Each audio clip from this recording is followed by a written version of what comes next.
सास ने बहू से क्या कहा कि बहू के आंसू रोके नहीं रुके। मंजुला की शादी को कुछ ही समय हुआ था और आज काम वाली भी नहीं आई, इसलिए मंजुला ही बर्तन धोने लगी। धोते धोते उसके हाथ से कांच का प्याला नीचे गिरकर टूट गया। प्याला टूटते ही वह डरने लगी कि उसकी सास अब उसे भला बुरा कहेगी। आवाज़ से सास दौड़ती आई और बोली, बेटी क्या हुआ? उसने रुआंसी होकर बोला, माँ, पता नहीं ध्यान रखते हुए भी कैसे मेरे हाथ से प्याला नीचे गिरकर फूट गया। सास बोली कि बेटी चिंता नहीं कर, प्याला ही तो फूटा है, तुम्हें चोट तो नहीं आई। और भले ही इसके कितने ही टुकड़े हो गए हों, पर मेरी बहू को कुछ ना हुआ हो।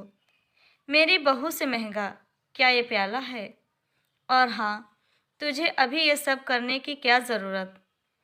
मेहंदी भी नहीं उतरी तेरे हाथों से। अभी तुम धीरज के साथ ज़्यादा से ज़्यादा वक्त बिताओ और एक दूसरे को समझो, तभी तो तुम दोनों की नींव मजबूत होगी। पिंकी, इधर आना, अपनी भाभी का ख्याल रख, अभी इस घर में नई आई है। मंजुला, तुम मुझे अपनी माँ ही समझना। मुझे भी तुम्हारा दिल जीतना है, सास बनकर नहीं, माँ बनकर। शब्द क्या, मानो अमृत के घूंट थे। देखते ही देखते मंजुला की आंखों में आंसू आ गए। वह सास के पैरों में गिर गई और बोली कि मैंने एक माँ छोड़ी तो दूसरी नई माँ पाई, बल्कि आप मेरी माँ से भी ज़्यादा ममता मेरे लिए रखती हो। यदि घर में प्याला टूट जाता तो माँ भी दो बात कहे बिना नहीं रहती। रात को मंजुला की नींद ही उड़ गई। रह रहकर शाम की घटना याद आ रही थी। सास के बारे में उसने जो सोचा था, उससे अलग सास का व्यवहार पाया। उसका भी कसूर नहीं था ऐसा सोचना, क्योंकि उसने लोगों के मुंह से बुरी सास के बारे में ही सुना था और फिर वो अपने अतीत में खो गई। उसे याद आया कि कुछ साल पहले इकलौते भैया की शादी हुई थी। भाभी के हाथों से मेहंदी का रंग उतरने से पहले ही माँ ने भाभी पर घर के काम की पूरी जिम्मेदारी डाल दी और अपने ही नियम कानून के हिसाब से भाभी को चलने को विवश करती। माँ ने भाभी को घर में एडजस्ट होने में जरा भी वक्त नहीं दिया। भैया भाभी को बाहर ले जाते तो माँ का मुंह फूल जाता। वह बोलती कि हर समय भाभी को साथ ले जाने की क्या ज़रूरत है। कभी भी भाभी को खुली हंसी हंसते नहीं देखा। समय के साथ भाभी ने सहना छोड़ दिया। फिर हर रोज़ घर में झगड़ा होने लगा। एक दिन भाभी के हाथ से कांच का कप नीचे गिरकर टूट गया।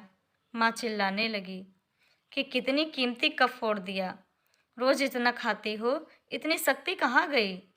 अपने मायके में कब फूटा होता तो मालूम चलता। कोई भी काम ठीक से नहीं होता, न जाने कहाँ ध्यान रहता है।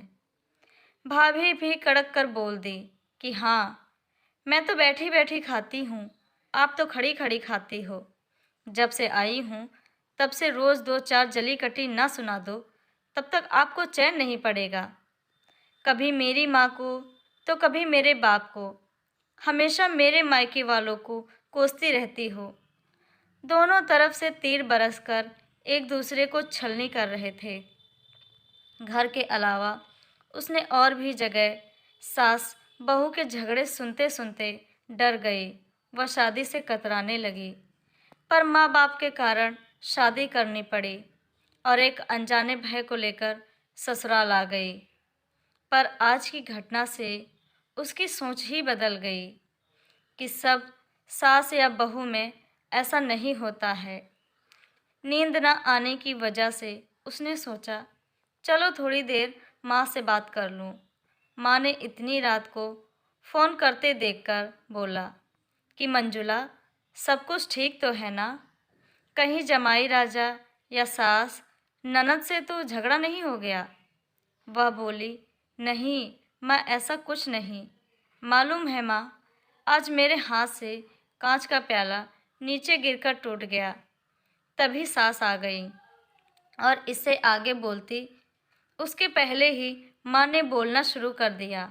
बेटा, फिर तेरी सास के चिल्लाने पर तूने अच्छा सा जवाब दे दिया ना? हाँ बेटा, कभी भी दबकर नहीं रहना।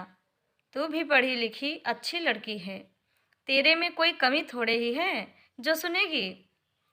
तभी बात को काटते हुए तेज आवाज़ में मंजुला बोली कि माँ, अब बस करो, मैं अपनी दूसरी माँ के खिलाफ कुछ नहीं सुन सकती।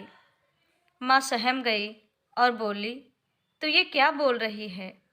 हाँ माँ, आज मेरे हाथों से जब प्याला गिरा तो सासू माँ ने सारी बात बताकर अंत में बोली, अब तो आप समझ गई ना सारी बात?